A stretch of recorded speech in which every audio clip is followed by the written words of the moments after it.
Hey, what's up, everybody? I'm here to give you guys my WWE NXT review for December 5th, 2018, and I'm just going to get right into this video.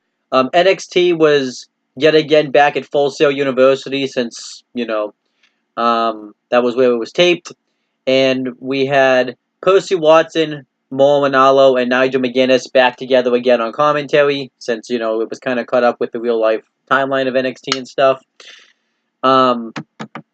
And we had the first match on the show. It was Matt Widow versus Punishment Martinez, which obviously this was a huge mark-out moment. Punishment Martinez has been all over the world in the Indies and ROH and stuff like that, and it was awesome to see him come in NXT. It had been reported for months that he had signed a deal with WWE, and there he is, so I was pretty happy to see him out there. And I actually thought they had a really good match. It was very short, but with what they did, I thought it was really good. Matt Widow hits a lot of quick, takedowns onto Punishment Martinez, and Punishment Martinez does the same. Punishment Martinez hits a cyclone kick onto Matt Widow, goes for the cover, Matt Widow kicks out, he hits a wicked big boot on him, but then eventually Matt Widow hits a wicked knee right to the head, and he gets him into the blow mission, and Punishment Martinez taps out, and Matt Widow wins. But I thought they had a really good match, and I actually thought this was a very good performance by Punishment Martinez. I thought it made sense for Matt Widow to win, considering the fact that he's like the new big signing in NXT, but I do think Punishment Martinez will still be something in NXT. And then afterwards, doing a WWE.com exclusive, he got interviewed and talked about, how this was a big dream of his to be signed to WWE, and his biggest goal is to be, cause punishment. He's not the best on the mic, but hopefully he'll get better as time goes on. And then it showed a video package for Ricochet, showing everything he's ever done in WWE. And then Ricochet gets interviewed, and he talks about how he's happy to be a highlight in WWE, and he's proud of everything that he's accomplished. But he also wants it to keep it about victories. And he talks about how he's never been pinned at an NXT takeover. But on the next episode of NXT, he wants to defend the NXT North American Championship, so he goes to talk to William Regal about it. I thought this was a good interview segment here. I liked it. Set up a match for next week. And then we had a video package for Heavy Machinery, and they talked about how a year ago they received an NXT Tag Team title match, but they weren't ready to have that match yet. And since then, they've been undefeated for 6 months, and they want another opportunity at the NXT Tag Team titles. And they say that their journey in NXT will not be complete until they win the NXT Tag Team titles. So I expect them to, probably to get the NXT Tag Team title match soon. And we find out an announcement about the, the NXT Womens Championship situation. William Regal sent out a tweet announcing that in 3 episodes, there will be a Fatal 4-Way match where the winner will become the #1 contender to the NXT Women's Championship at NXT TakeOver Philadelphia. And we found out that Bianca Belair qualified for the match because she won a match at the live events. So Bianca Belair's in the match. Bianca Belair get interviewed, and she was kind of upset about this because she thinks she should just have an NXT Women's title match since she's undefeated, but instead she has to face 3 other women. But she said whatever, because she'll win and win the NXT, women's title. But I'm really excited about this 4-way match. Obviously, it depends on who's in it, but I think it's a good start with Bianca Belair being in it. But we'll have to wait and see who else is in it. Then we had a tag team match. It was Humberto Carrillo, I don't know if that's how you say his name, and Raul Mendoza versus Steve Cutler and Wesley Blake with Jackson Riker ringside. I actually thought this was a really good tag team match. I really hope they went with Humberto and Raul Mendoza as a tag team, because I think they're actually a pretty good tag team. And they had like a lot of innovative moves onto Blake and Cutler, and Blake and Cutler hit a lot of innovative moves with them. They hit a lot of dives.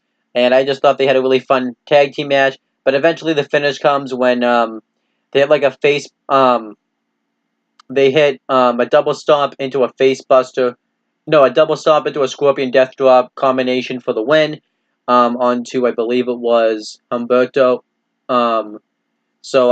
Yeah, I thought it was a really good tag team match, and afterwards, the Forgotten Sons do an interview and said that they're not going to be forgotten anymore, that they're going to take their opportunities in NXT. So yeah, I really enjoyed this. Then the Velveteen Dream gets interviewed, but he doesn't like the scenery, so he snaps his fingers, and the room gets all purple, and it plays his theme song. And he said that everybody's talking, because he gets asked, Kathy Kelly asked him what is next for him. Now that since he lost the NXT Championship match at NXT Takeover War Games 2, and he said that since that match, people all over the world have been talking about him. So the Dream still won. But he says that what's next is I'm going to leave, and then that was it. I thought it was funny, and I can't wait to see where Velveteen Dream goes from here. I still hope he does win the NXT title at some point, but we'll have to wait and see. Then, Undisputed Era backstage, and they talk about how they've been dominant in 2018. At first, they made sure that the door was closed so they wouldn't get attacked since that happened before. And Bobby Fish talks about how EC3 shouldn't overlook him, and says that if you're calling me out, it's a very dangerous path because I could end up injuring you again. And Roderick Strong and Kyle O'Reilly make fun of him, saying that there's no credible tag teams left for them to face.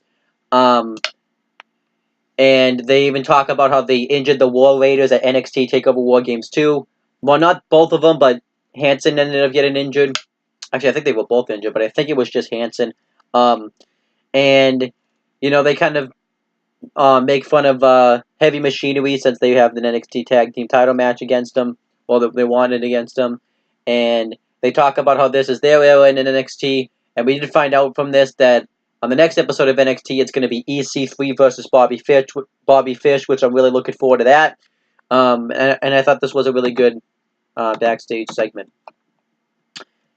Then we had Dakota Kai versus Shayna Baszler with Jessamyn Duke and Marina Shafir inside. So now I'll probably start to know the names of the UFC 4 Horsewomen since I have them written down. I thought this was a really good women's match. I think this is easily the best match that Dakota Kai and Shayna Baszler have put on. Dakota Kai looked really strong in this match. She nearly beat Shayna Baszler several times, but Shayna Baszler ended up getting the win with the Koji Clutch, or the Kokia Clutch, and made Dakota Kai tap out. But I thought they had a really good NXT Women's Championship match. Afterwards, Baszler, Marina Shafir, and Jessamyn Duke all attack Dakota Kai, which was kind of bad because it felt like Marina Shafir and Jessamyn Duke kind of missed the cue to do the double stomp, to do like the Wolfpack thing where three of them attack him at once. But whatever. Then Io Shirai runs out and makes the saves, and they don't even sell any of Io Shirai's punches. But then they take out, but Io Shirai takes them out, and they pull Shayna Baszler away before she can get attacked. But yeah, you can tell that Marina Shafir and Jessamyn Duke are gonna need a lot of training. You can kind of see why probably Shayna Baszler staying down in NXT, because when they do like a 6-woman tag, Shayna Baszler can kind of do all the wrestling and stuff. Afterwards, they get interviewed and they talk about how it's disrespectful and that's not over. And Shayna Baszler said that they're starting a war that they don't want to start. Then we have another Dijakovic video package, not video package, but a vignette, which I'm really excited to see this guy come to NXT. And then Tommaso Ciampa returns, and he talks about how, he's the true NXT champion. He says he was the MVP of another NXT takeover, which is pretty accurate. And he said that he's ended the NXT Championship reign of Aleister Black. He ended the fairy tale and exposed Johnny Gargano. And he's ended the Velveteen Dream's dream. So he wants to know, and he said that he's going to be like the MVP of 2019. Then Aleister Black comes out and said that he's not really an NXT champion because he acted like a puppet master and utilized Johnny Gargano to cost him the NXT championship. So he wants to take the title from Tommaso Ciampa and take out the original sinner since he took out Johnny Gargano. Johnny Gargano comes out and says that he's not done with Aleister Black until he says that he is. and he wants another crack at him. And Tommaso Ciampa is loving all of this because they're both fighting each other. So Tommaso Ciampa wants them to fight one more time, and he goes over the reasons he wants them to fight. He even kind of tries to say reasons. They both hate each other, like how Aleister Black, when Johnny Gargano gets fixated with somebody, he never goes away. And Johnny Gargano saying that Aleister Black, took him out in war games and stuff. So he wants them to wrestle inside of a steel cage, and they're both all for it. Johnny Gargano, Aleister Black says that he'll fight Johnny Gargano all over the place, and Johnny Gargano says, well, he even says the parking lot. Johnny Gargano says, well, how did that turn out for you? You were you were out of action for 3 months. So then Aleister Black goes for the Black Mass, but Johnny Gargano rolls out of the ring. And then Aleister Black hits the Black Mass on Tommaso Ciampa. And then that was the end of the show. Then they had the NXT show, which was hosted by Sarah Schreiber, and the interviews were conducted by Jeremy Borash, but I kind of already covered everything on there, so I don't really need to. But I actually thought this was a great episode of NXT. I really enjoyed it. I enjoyed, obviously, hearing Mauro Ranallo again on commentary was awesome because I haven't been able to listen to his commentary work really a lot because I missed NXT for 3 weeks. And obviously, hasn't really been on NXT on commentary as much because he's been doing his other projects and stuff like that.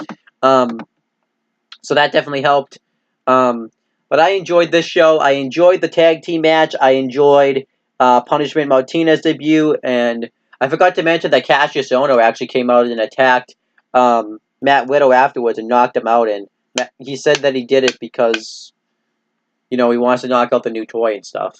But I enjoyed that. I enjoyed Shayna Baszler versus Dakota Kai. I thought that match was really good. I enjoyed the build, the Ricochet stuff. I enjoyed the build up to the NXT Women's Title Fatal 4-Way or whatever.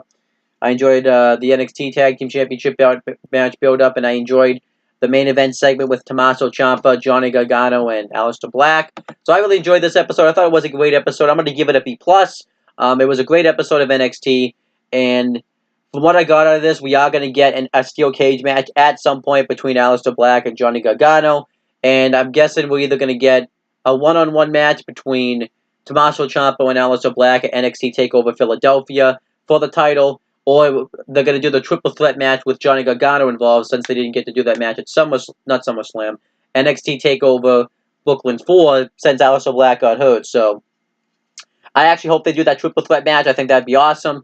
But we'll have to wait and see what happens. But that's pretty much the end of this video. Thank you guys for watching this video. Please make sure you guys like, comment, and share this video so people will watch it. Make sure you guys subscribe to this channel for more content and click on the bell so that way every time you upload a video, you guys get the notifications for it. Make sure you guys do the same thing for my CM Brothers and No One the Talking Native YouTube channels. And that's pretty much it, guys. Talk to you later.